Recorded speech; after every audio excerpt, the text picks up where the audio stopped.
Hello, Big Picture listeners. For the next few weeks, Sean and I are handing the feed over to a narrative podcast about Vietnam movies. It's called Do We Get to Win This Time? And it's hosted by longtime Ringer contributor Brian Raftery, who you might remember from our other narrative podcast, Gene and Roger. I think you'll like it. Sean and I will see you in a few weeks.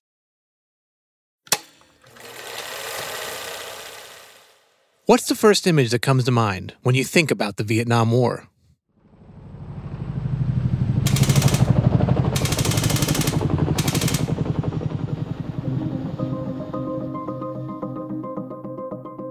If you were old enough to watch the nightly news in the late 60s and early 70s, as more and more U.S. troops were being pulled into the conflict between North and South Vietnam, your first images may be of the chaos playing out on TV, like this haunting battlefield scene from 1970.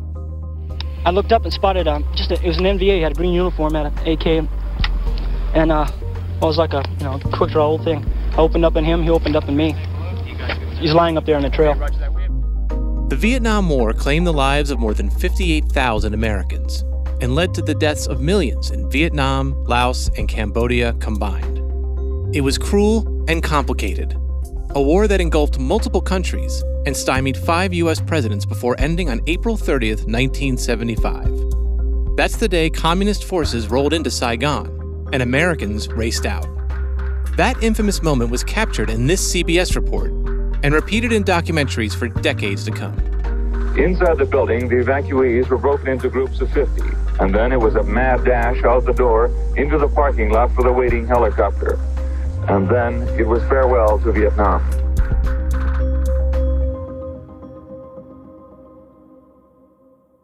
But if you were born after the war ended, as I was, and if you grew up watching way too many movies, as I did, your most vivid images of Vietnam come straight from Hollywood. Images like Robert Duvall, beaming with pride as he storms the beach in Apocalypse Now. I love the smell of napalm in the morning. Or Arlie Ermey, viciously chewing out Marines in Full Metal Jacket. You're the lowest form of life on Earth.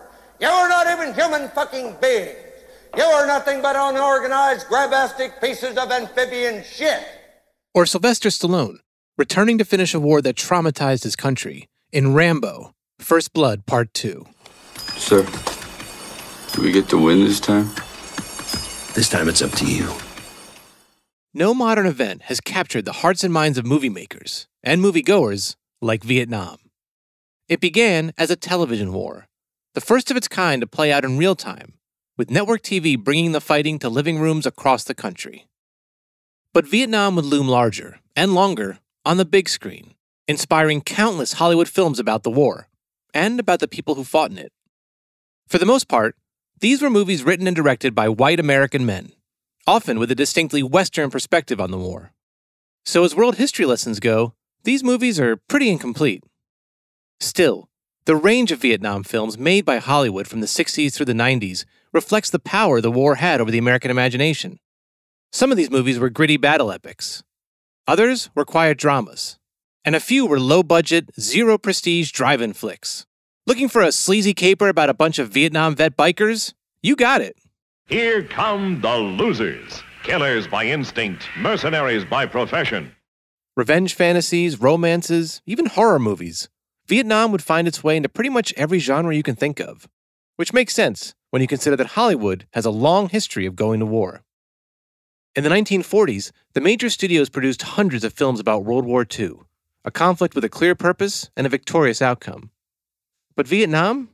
It was divisive, confusing, an open wound. Vietnam was the first 20th century war, excluding Korea, that didn't really have a conclusion. That's retired Marine Corps Captain Dale Dye, a Vietnam vet who later became an actor and military advisor, working on films like Born on the 4th of July and Casualties of War. Americans were ambivalent about what the hell does this mean? Why did we lose 58,000 people over there? For what? And it's an unanswered question, an unscratched itch, if you will. And something like that is always great dramatic fodder. What did it all mean? It was a question that would animate American pop culture, especially in the 80s, when Vietnam was everywhere you looked. Not only in movies. Thursday on CBS. but also in primetime TV. Racial tension pits soldier against soldier. Not in my platoon! Tour of duty. As well as high-profile comic books. The giant in the industry, Marvel Comics, publishes everything from Care Bears to Spider-Man. Now they've added a new bestseller to the comic stands, The Nom.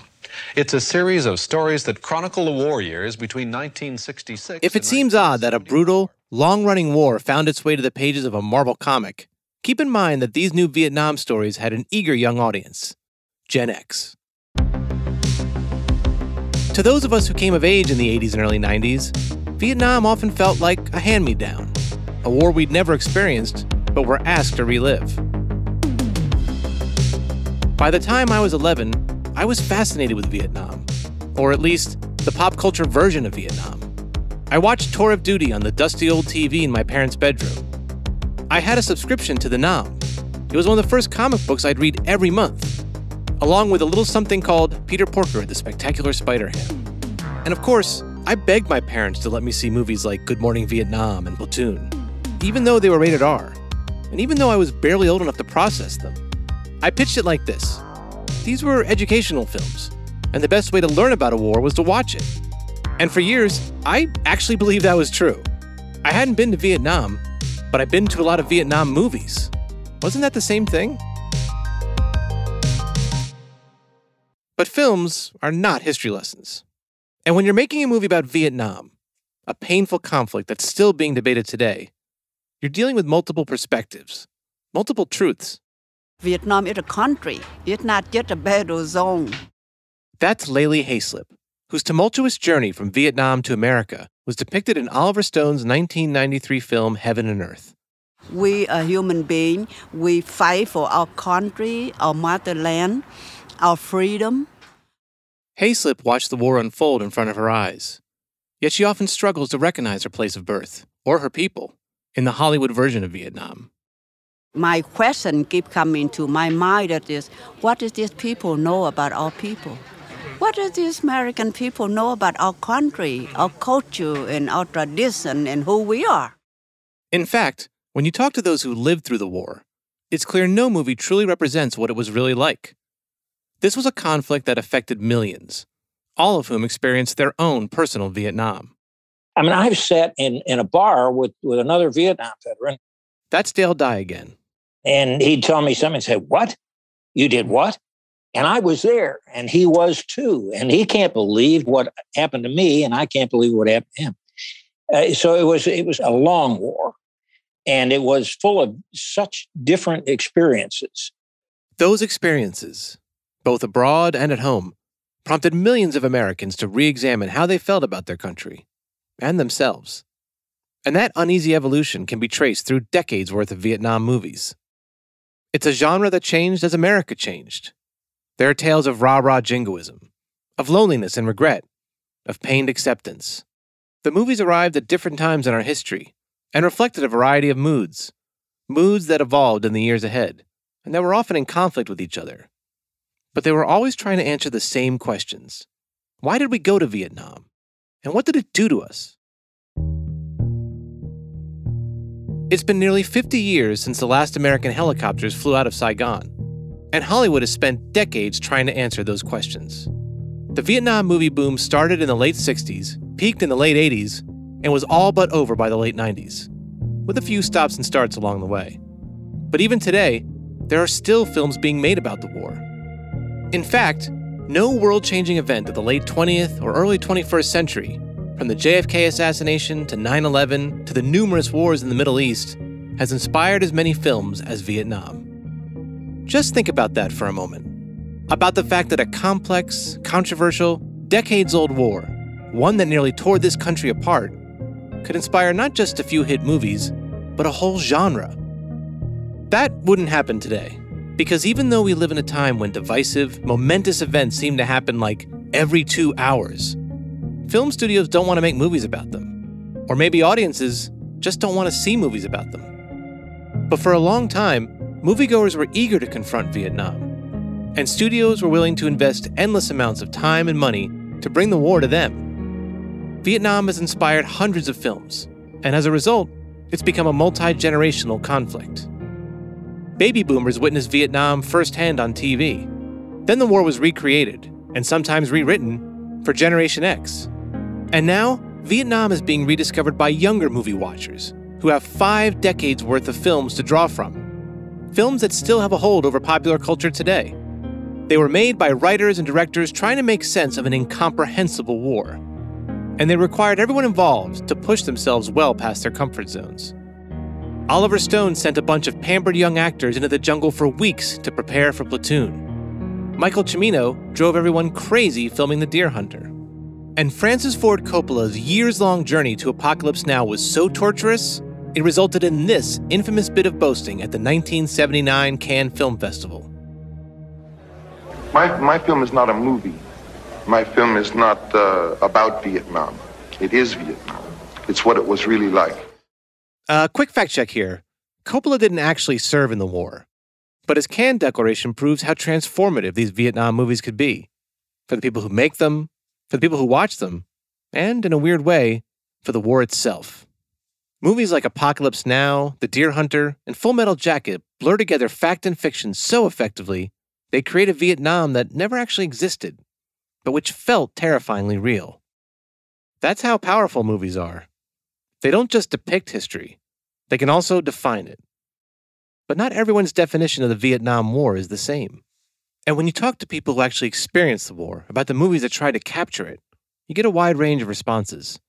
Like this one from retired U.S. Army Lieutenant Colonel Michael Lee Lanning, a veteran who wrote an entire book about Vietnam movies. The Western movies, when I was young, the saloon doors opened and in walked the guy with the guns and a black hat. You knew he was the bad guy right from the start.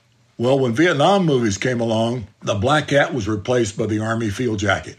If a fellow walked in a bar with an Army field jacket, you knew he was a problem, he was crazy, or a criminal, or all three. It's just not true. But Hollywood's power to shape history isn't limited to what filmmakers put on the screen. It also comes from what they don't. Just ask Q Chin, an acclaimed Vietnamese-American actor who witnessed the fall of Saigon firsthand. Every foreigner company coming to Vietnam making movie, of course the story is about the war. But to me, most of the movie from the point of view of the outsider. They're making movie related to war, to soldiers, to barbed wire, blood and shooting, but not any movie talking about the people, about the culture, about the native. 5 decades since the war ended, people are still arguing about why Americans were in Vietnam, about what we did there, and about the movies the war inspired. These are films that impacted how millions of Americans perceived a conflict that, even today, is hard to make sense of. It's also hard to make sense of how these movies were pulled off in the first place. They're these big, swaggering historical dramas, the kind Hollywood barely even tries to make anymore. So why did we become so obsessed with Vietnam movies? How did Hollywood's depiction of the war evolve over time? And how did these films shape the way we feel about the conflict? And about each other? Those are questions I've spent the last year trying to answer. To be clear, I am not a historian. I am someone who watches a lot of movies and spends way too much time thinking about them. So if you're looking for an expert account of the Vietnam War, this is not it. But if you're interested in movies, how they're made, and how they can rewrite history, stick around for the next 8 episodes. You'll hear from people who have been living with the Vietnam War for decades, about how they watched these movies. The first time I saw it, it was almost like, are you crazy? Are you imagining this? And it was deeply perplexing and deeply, deeply disturbing. And at a certain point in the movie, I realized it was about people like me, that is, Vietnamese people. And you'll hear from filmmakers and actors about the hazards of bringing the war to the screen. This is a time when you could actually use tires to block out the sun. So they burned 10,000 tires and blocked out the sun. I always kept a loaded rifle next to me so that in case I needed to juice the scene, I could fire a few rounds in the air, loaded with blanks. Everything was breaking down at some point. Cars, vehicles, getting into the jungle, rain. I said to Francis, when are you going to finish this film? And he said, never. This is Do We Get to Win This Time? How Hollywood Made the Vietnam War. Written and reported by me, Brian Raftery. The executive producers are Bill Simmons, Juliet Littman, and Sean Fennessy. Our story editor is Amanda Dobbins. The show was produced by Devon Manze, Mike Wargon, and Vikram Patel. Fact-checking by Dan Comer. Copy editing by Craig Gaines. Talent booking by Kat Spillane. Sound design by Bobby Wagner. Mixing and mastering by Scott Somerville. The music in this series comes from Epidemic Sound and Blue Dot Sessions. Art direction and illustration by Davis Shoemaker. Thanks for listening.